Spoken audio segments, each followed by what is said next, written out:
Do-do-do-do-do-do-do-do. No. Christian, can you hear me? Yeah. Oh my God.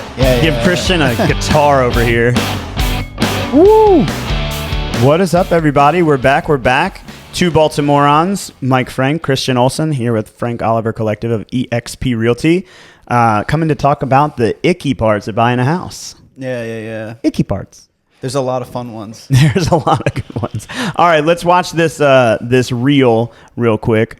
These are the 5 renovations you can make to your home that will give you the highest ROI. At number 5, major bathroom remodel. This is shown to give a 92% return on investment. At number 4, this has a 93% ROI, converting unused space in your house into a bedroom. At number 3, a minor kitchen remodel like painting cabinets, replacing countertops, and installing new hardware. This has a 98% ROI. And number 2 is new landscaping, which has a 100% ROI. And number 1, minor bathroom remodel, things like updating fixtures, new flooring, fresh paint. This has a 102% ROI.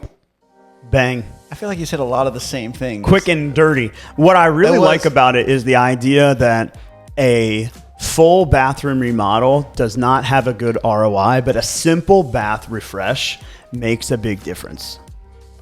So like when we talk about icky parts of home buying, right? Like we talk about buyers and seeing the negative pieces in the house. Mm-hmm.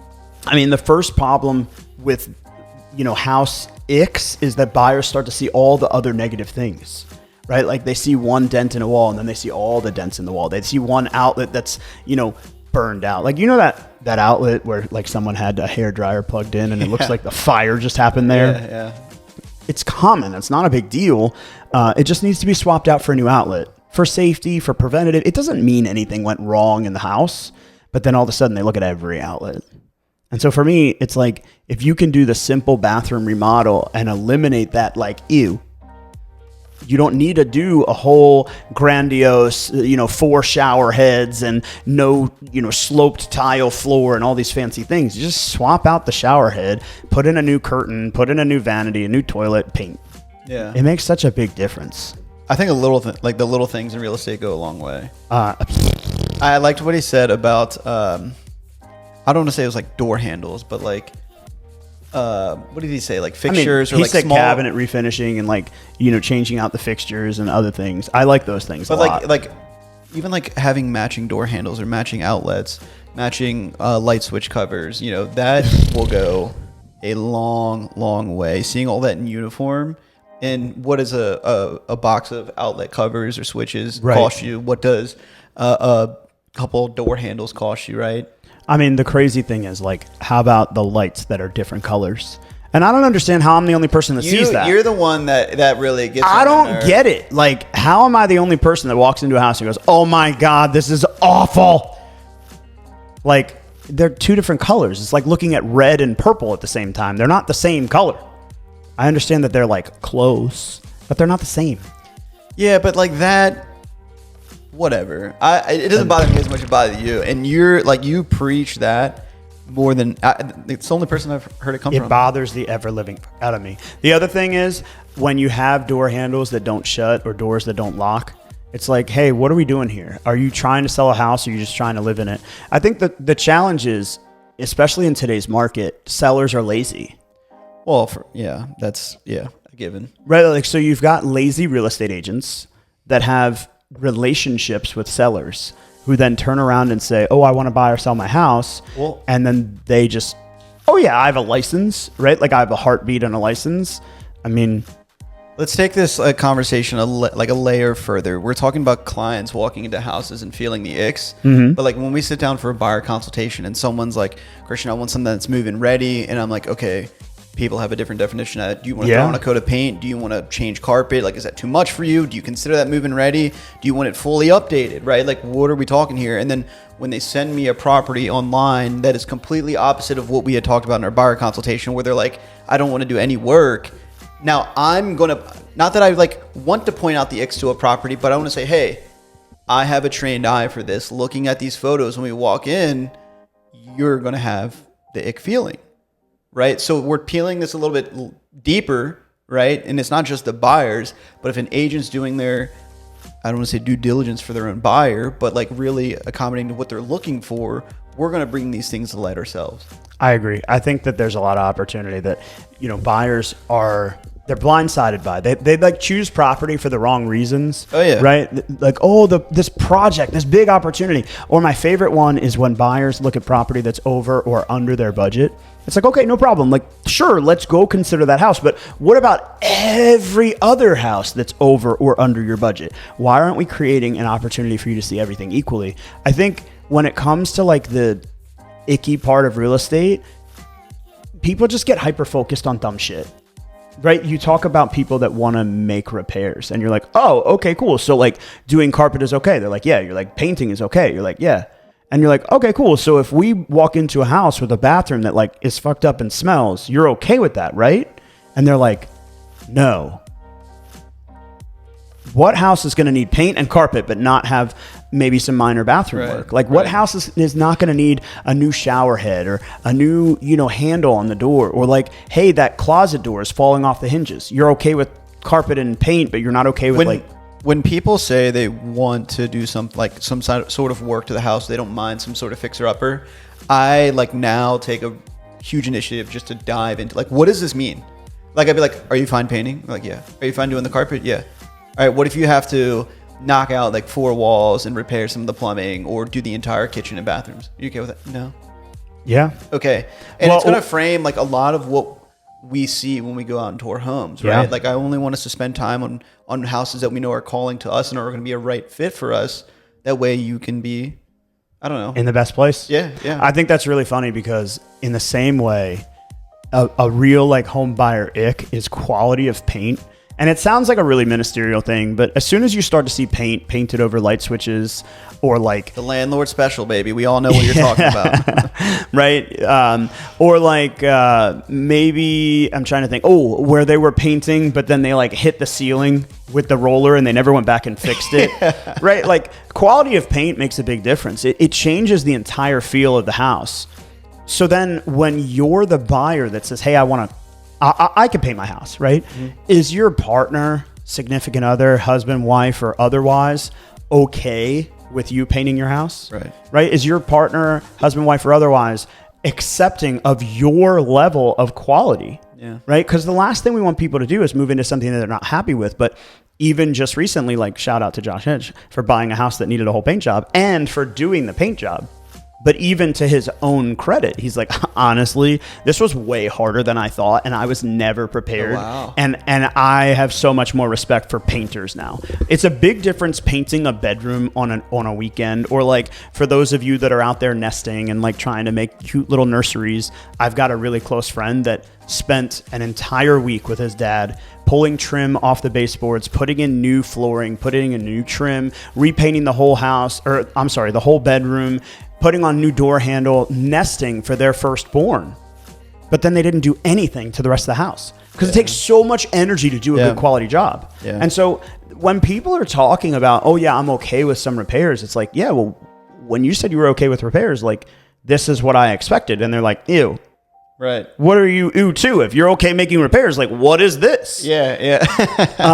Let me ask, why do you think that carpet is such a common turnoff for people? Like, let's just say a quick and simple answer. Mm-hmm. It's never the same carpet. Like the day you buy it, it'll never be the same. Oh yeah. Like you step on it once, it's done for, right? Like you'll never have it as clean as when you bought it. And that's like my quick, simple answer. That's why people, I don't think, ever like having carpet. I mean, maybe in the bedrooms it's okay, but to your point on your like, to be frank, Facebook Live, like I am starting to see area rugs be a huge thing. Like looking at any houses that I want to buy in the future, I'm thinking, okay, I don't want any carpet myself. Yeah. I don't want to maintain it.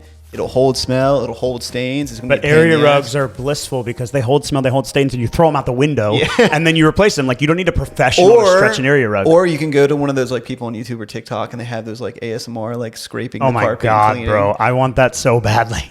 And I have an area rug that like needs that service, but I don't know. And I don't want to. Anyway. Dude, they're legit. Right, look at this house real quick. So this is the house we're looking at today. It's listed for $699. It's like a little dated. Yeah, we were out this morning. Oh, nice. So it's a little dated, But it's a nice kitchen. It's I like a nice those house. floors. What are those floors? It was all the trend of like these bamboo maple floors. They look very nice. Very cool, very cool, very cool. And then look, first bedroom, we've got like a fuchsia. It's a pink Barbie world, floor. dude. And then second bedroom, we've got a blue floor. Wow. And third bedroom, we have like a real violet floor. And then gray. And then green. Yeah, it's freaking wild. But it's so funny because to me, like carpet is not that big of a deal. Even in places like kitchens and bathrooms where carpet was like popular in the 70s. Yeah. It's just pull it up. Right. It's not a big deal to me, but like long term, if it's going to be my primary residence, I don't want it. If it comes with it, shoot, dude, I'll run that shit down like a Honda Civic, dude. 300,000 miles on it, and then when it's done, we pull it up, right? And then we'll put down something else. Yeah. So like in that aspect, carpet is fine, but for me, like long term, would I choose to put carpet in the house? No. No, and I agree with that. But as a seller looking at a property, you have to recognize that like the carpet holds smells. You've got dogs, you've got kids, you've got throw up, you've got blood, you've got sweat, you've got tears in this carpet that you've lived in the last 7, 10, 15, 20 years. Yeah. And you replaced the carpet 6 years ago, but it still smells like you for the last 6 years, right? Yeah. The other thing that I see is a lot of buyers, they fear replacing carpet when it smells. They don't have a fear of replacing carpet. They fear replacing carpet when it smells because like, oh, well, is the smell going to come out when I take the carpet out? Yeah. Typically, yeah. But what if it's in the subfloor? What if it got into the drywall? What if it's just one of those irrational fears that buyer ick, right? They just can't get over. Yeah. And so I see that so often when it's like, what's behind the wood paneling? What's behind that wall or that? But theoretically, if we apply this to any home, the answer is always the same. I agree. You'll never know.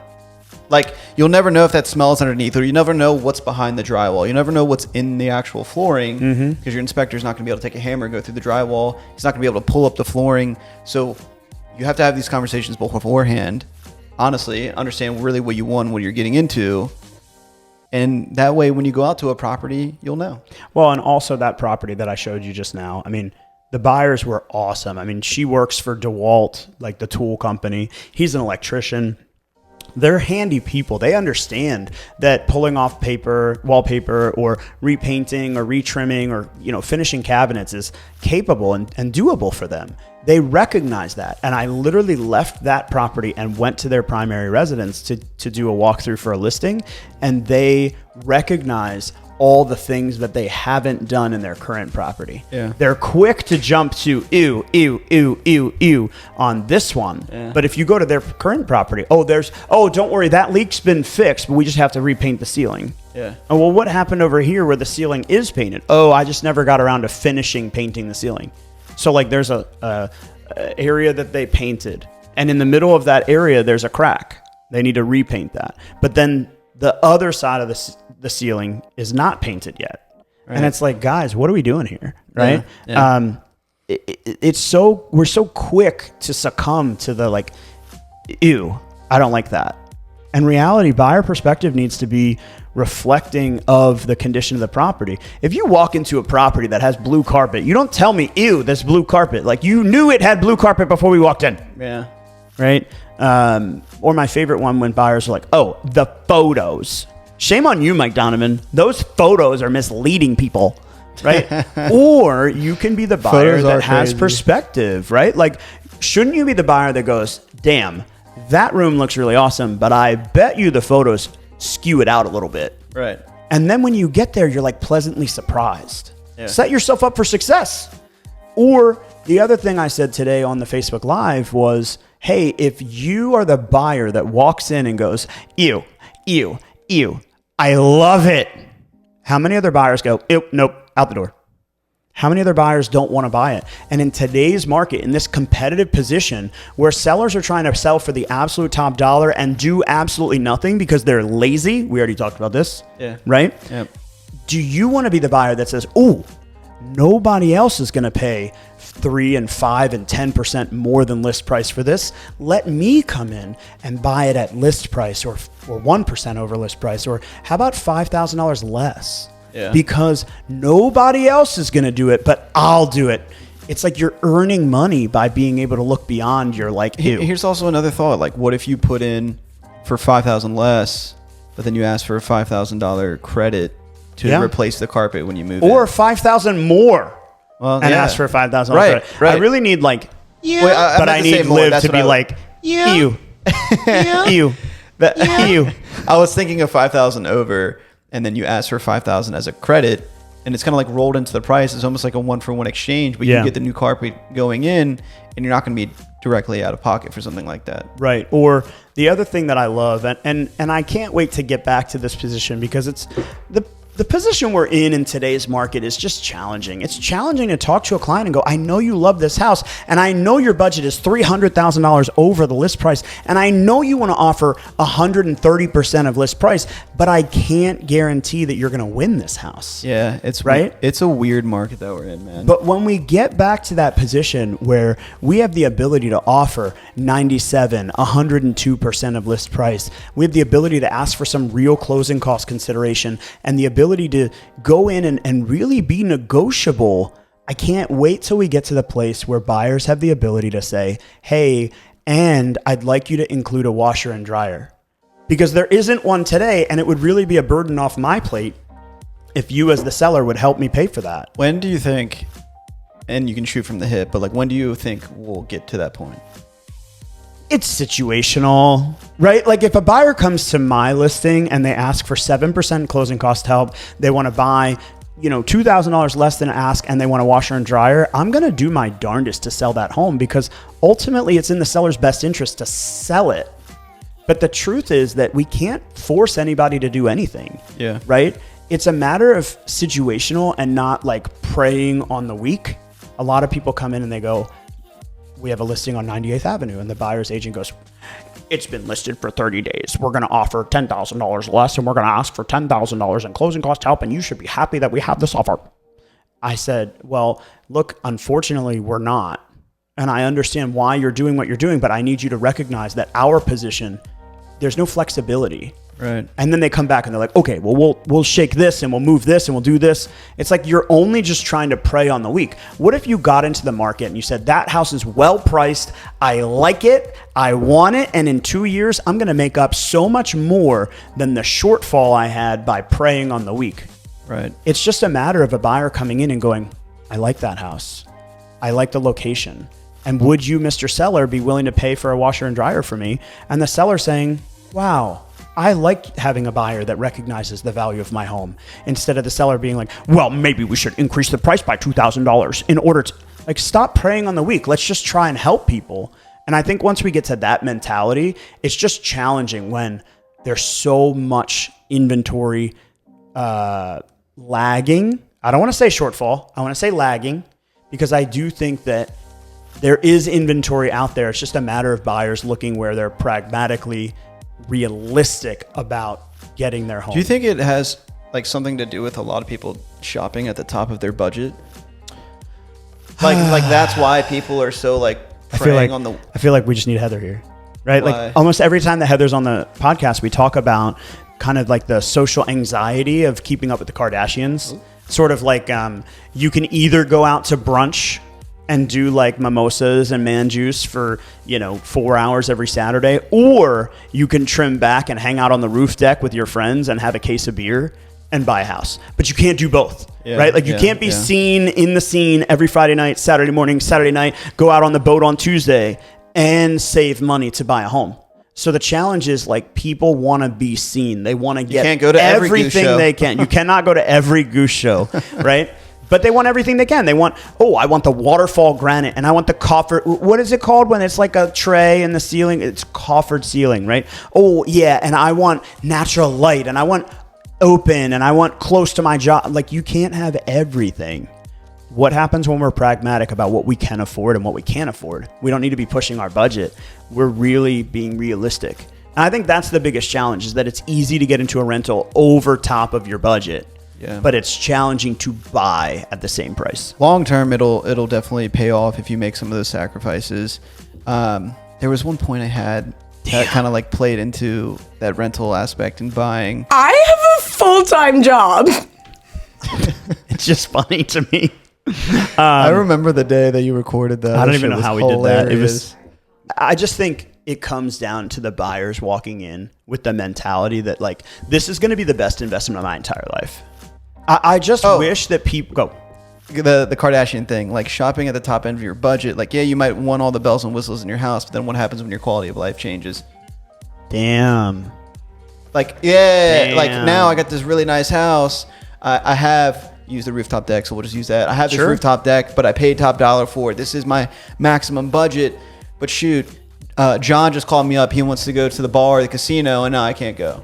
I mean, or just we'll be throwing dice up on that rooftop deck. Just think about how much you've worked to save for that. Yeah. And then you don't use it. Yeah. Right? If you don't use it, you lose it. Is that a true thing, right? I've heard of that before. Oh my gosh. I think that's John, I think that's I what hope they you're say. Dying over there. Anyway, but the other thought could be just what about the pragmatism of like buying an investment? This morning I was talking about another agent that I have a lot of respect for, but he's kind of closed to the world. He just sort of does his thing. He's at every event. I see him all the time. And I was sharing that I'm so excited to sort of be in brokerage business with him where we see each other more often now. And I feel really appreciated and I respect him for being more involved in my day-to-day business. I have so much inspiration from this guy. And I'm like, hey man, what does your business look like? He's like, I don't know. I'm going to retire eventually. I'm like, aren't you like 41? He's like, yeah. But then I come to learn that he started investing in real estate at 18. He started buying rental properties. By the time he's now 40, he's got like 20 some rental properties. Damn. And half of them are paid off. It's been 20 years. You know what I mean? I want to be like that guy. Yeah, but like he started at 18. You're 10 years behind him. Hey, let's not talk about that. I'm not knocking it. I'm jumping in. I'm just saying like, hey. Where's the deep end? We've got people out here that are like, I mean, I could retire, but like, I don't really care to. Yeah. And then we've got other people that are like, there's not a waterfall granite here. It gigs me out just a little bit. Standing at my open house. Now, if you don't know this about me, this is not a flex. It's just a fact. I drive a BMW. I love my car. It's the thing that I'll spend my money on. I love it. Okay. My car is 8. I don't even know how many. 8 or 9 years old. I don't even remember. Right? It's not a new car. It's not fancy. Right? But it's beautiful and I love it. I pull up to my open house. I've got the top down. My thinly fucking flowing hair, sorry for cursing out so soon, is flowing in the wind. I look like a disheveled mess, but I feel like $1 million.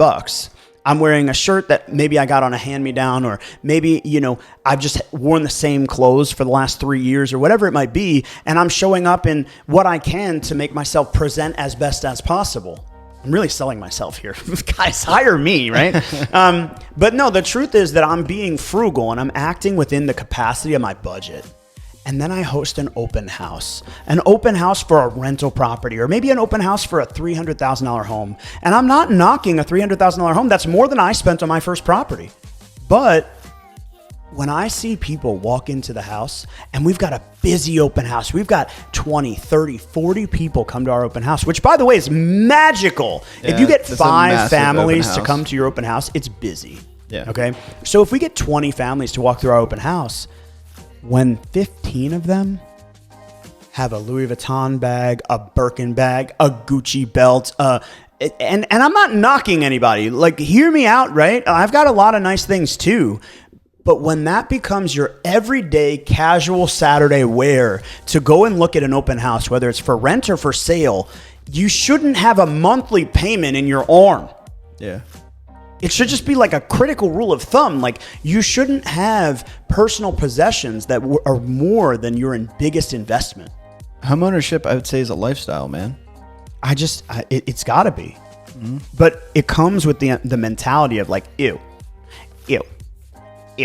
Right? What if you walk in the door and you're like, ooh, if I paint this house, then I'll buy myself a Louis Vuitton bag. Yeah. If I replace the floor with my dad, then I'll buy those rims for my car that I've always wanted. If I invest into this home, blood, sweat, and tears, I will create an opportunity for myself to reward myself. By doing something to invest in my life, I'm looking beyond the ew. It's so funny. If you look at our blog, you're going to learn a little bit about, buyer perspective and home improvements that you can make. You can always go to our website as a resource for you. But really what you should know is that these are opportunities for yourself to better the opportunity that you've created. We don't do it. Something that I've been doing, and it kind of ties into this. I've been going to YouTube lately and watching just like tips and tricks to remodel your home, or like doing trim or doing paint or doing a kitchen or bathrooms, just to like have some sort of relative knowledge. That way when I go buy a house, I'm like, okay, I could probably do that. I'm 100% YouTube trained. YouTube is great. It in one side of your brain, you say, oh, you can't be YouTube trained, or, oh, it's not as good. But what I have done is I have tried to research WikiHow replace a toilet. WikiHow replace a shower head. WikiHow turn my water heater on. A YouTube video helped. This isn't related to real estate, but YouTube helped me basically take apart my motorcycle and put it back together just to raise the tank 2 inches. Yeah. And what a difference it makes, because there's some person, this is my favorite one. There's some girl that's got a really great YouTube channel that's doing something that you would never expect. I don't care if it's motorcycle repair or toilet repair or whatever. And she's like the specialist. Or there's some grandpa that you're like, this guy's doing YouTube videos. It does, and then I get so inspired. I'm like, well, if he can do it, I can do it. Oh yeah. And so then I go and I try it and I realize what I did wrong. Yeah. And that's the most powerful thing. I watched a video, I realized what I did wrong, and I'm like, damn it, next time, make sure I blank, right? And so it's a YouTube training, but then I layer it by having good people in my corner. So an example of this is, if you're going to do some major construction work in your home, you're probably going to need someone to support you, contractor, framing guy, structural engineer, something like that, depending on the amount that you're doing. Yeah. Well, I was doing a 22-foot beam in my house. The one Green Spring? Yeah. Okay. And it's a big job, and I can do, right? I can do. So I contacted the company that I needed to buy the beam from. And I asked them, hey, I'm not sure exactly what I'm doing. I need this. This is what my research shows. This is where I need to go. And the woman was so nice. She put me with the salesperson. The salesperson was so generous. He says, I could put you together on this, but I want you to talk to our structural engineer. At the lumber yard, they have a structural engineer on staff for other jobs that they do. And I talked to him and I explained to him, and he said, I don't know if you know the answer to this question, but X. And I said, of course I know the answer to the question. Why? Like, here's your answer. And he was like, oh, okay, well, if that's the case, maybe I could stop by sometime. I said, stop by anytime. Here's the build of my house. Here's the address. Here's what it looks like. I could send you a picture. And he said, well, if you send me a picture, then I understand what we're dealing with. So I sent him a picture. He responded. He said, oh, yeah, no, this is fine. You could do this. I said, well, could I do this? Because I was just trying to shave inches and whatever. And he says, well, you could. I mean, I don't know why you would do that. More materials, more labor, more cost. I said, well, I want to save 2 inches. So he was like, oh, yeah, you should be fine. So by consulting someone and helping me overcome that, like, I don't like it, it creates an opportunity for me to say, all right, I'm good. But it's only because YouTube TV, WikiHow, having the people in my corner overcome the objection of like, ew. Yeah. And then you buy something that no one else will buy. By the way, my house was on the market for well over a year. It had multiple price reductions. It was negotiation. There was 2 offers at the time that I submitted my offer. It wasn't like, oh, I was the only person and I got to lowball them by $40,000. That didn't happen. Yeah, technically, I paid more than list price. The before and after pictures of your house are absolutely, it's crazy in a good way. The crazier part is I had my tool bag, my like 7-piece combo kit that you buy at Home Depot. And I walked in and I was so excited. And I feel like I just metaphorically like dropped the bag and it just, like that. And I was like, I am here to work. And I thought that I knew what I was doing. Yeah. And then I got started and I was like, holy shit. And then I learned, and then I learned, and then I learned. I had never touched PVC pipe before I owned my house. Yeah. But next thing you know, I brought someone together to help me, and he showed me what to do. I paid him for it, but like now he's helping me do this whole big project that I was undereducated for. Well, now like people that are listening, they go to purchase their first home and maybe they start to consider doing some of the work or looking it up themselves. What happens when this isn't your forever home, and then you might run into that situation with your next property? Now you're like, oh, that carpet or that little electrical issue, that's nothing, right? And now you're building the skill. You have some sort of knowledge around what you're actually able to do and accomplish, which I think is powerful. I agree. Hold on. Texting Ryan Pegwin right this second. Anyway, here's a question. Okay. What is your biggest home buyer ick? You're a buyer in the scenario. You're a buyer's agent. What's your biggest ick? Your biggest ew? The number one thing I mentioned on here before is just seeing multiple like layers of paint. Okay. And on the like outlets and shit around the house. That's my number one thing. Can't stand it.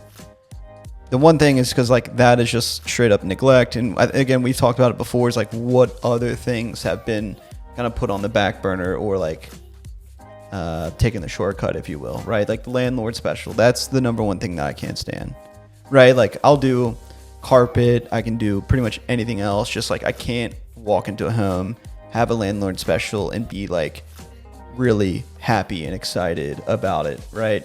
I don't know, because I just feel like there's something like, there's an extra layer when you go deeper of like, oh shit, what else is here? As to where like if someone didn't do the landlord special, but it needed a shit ton of work, I'm like, okay, I know what I have to do. I can visually see it. It's a matter of what it's hiding. Right. It's the same reason why you think home inspections are kind of bullshit.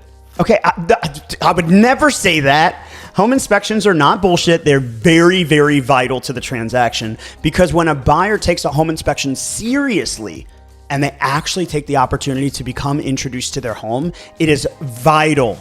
Right. The problem is people don't take it seriously. They come with lollipops and a tape measure, like they're going to measure and draw out the property and they're going to suddenly become an architect.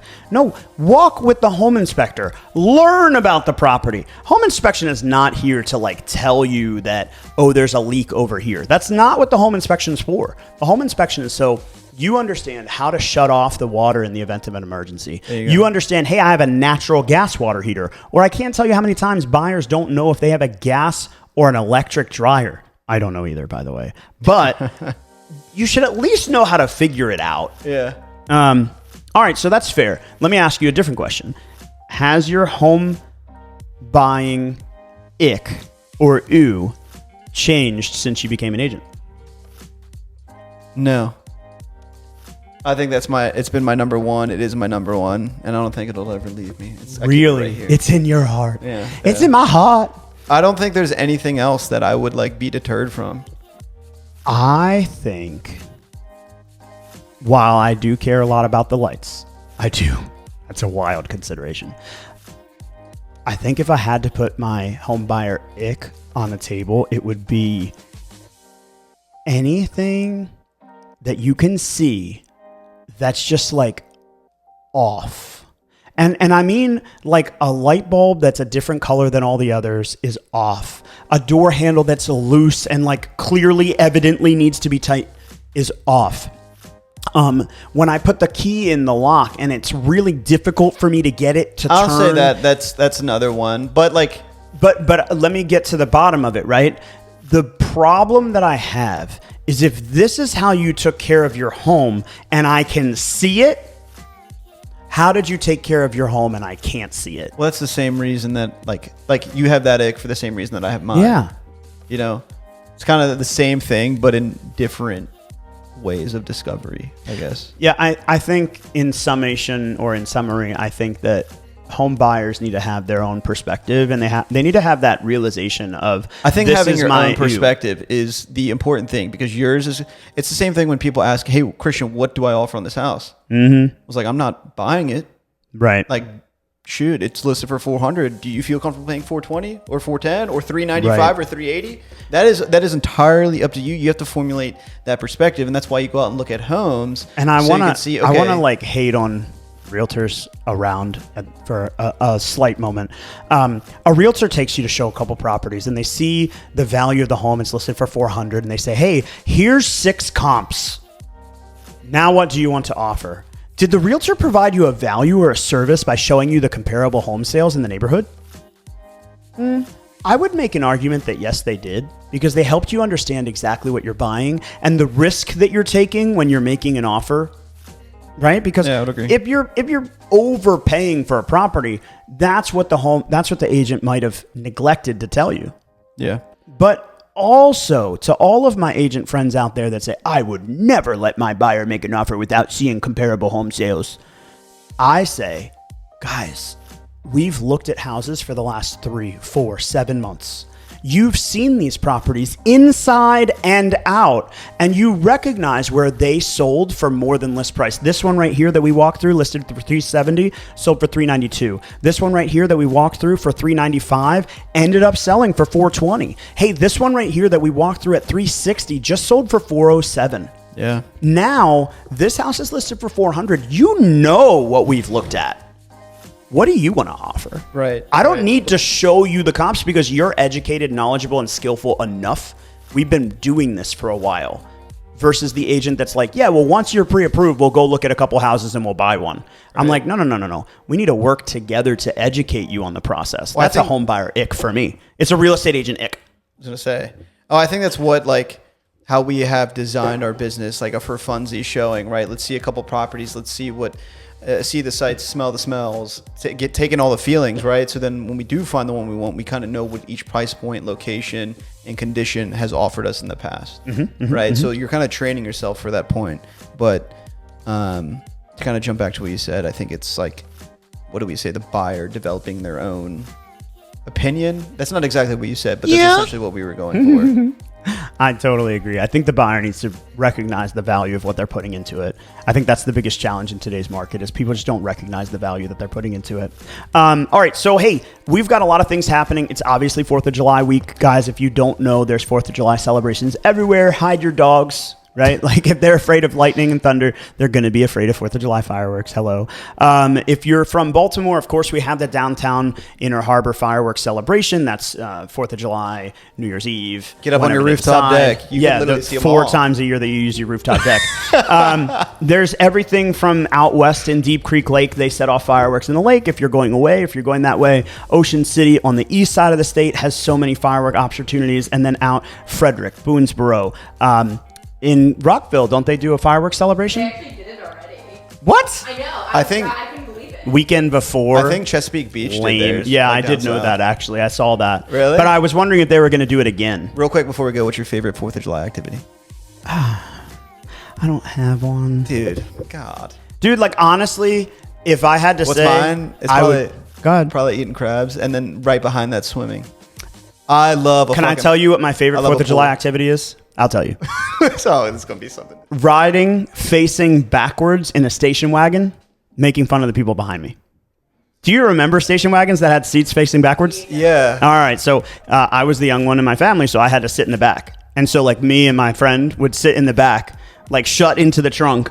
And we'd be like looking at all the other cars sitting in traffic, going over the Bay Bridge or going to the fireworks festival. Or like you're sitting in line to get into the festival. Yeah. And then we're like looking at people. Do you guys have any pictures from this?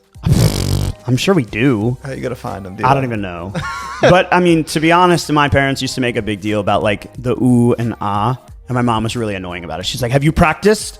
Ooh, ah. I'm like, Mom, seriously. But now as like an adult, I'm like, oh, okay, this is funny. Yeah. But of course, there's Annapolis fireworks. There's fireworks in downtown. There's boat festival. I mean, there's so many things to do if you haven't already. Look around. There's things to do for 4th of July and get out on the water. It's a beautiful week. We're going to be hitting highs of 90 this week on 4th of July. Dude, I think it's like 89. It felt so good though. Oh yeah, fantastic. Later this month, we've got a home buyer brunch on July 20th. And as always, we have our investor seminar at the end of the month, last Wednesday of the month. And we look forward to seeing you guys soon. Of course, if you need anything, you know where to reach me at frankoliverco.com. You can always reach me on Instagram at michael.frank___. And where can they reach you, Christian? You can find me on Instagram at Christian the Deadhead. Bang. Deuces. Talk to you guys soon.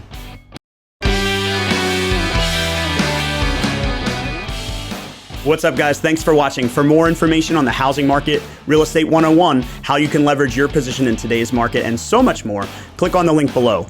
If you like this video or have a burning real estate question you'd like us to answer, leave us a comment and let us know.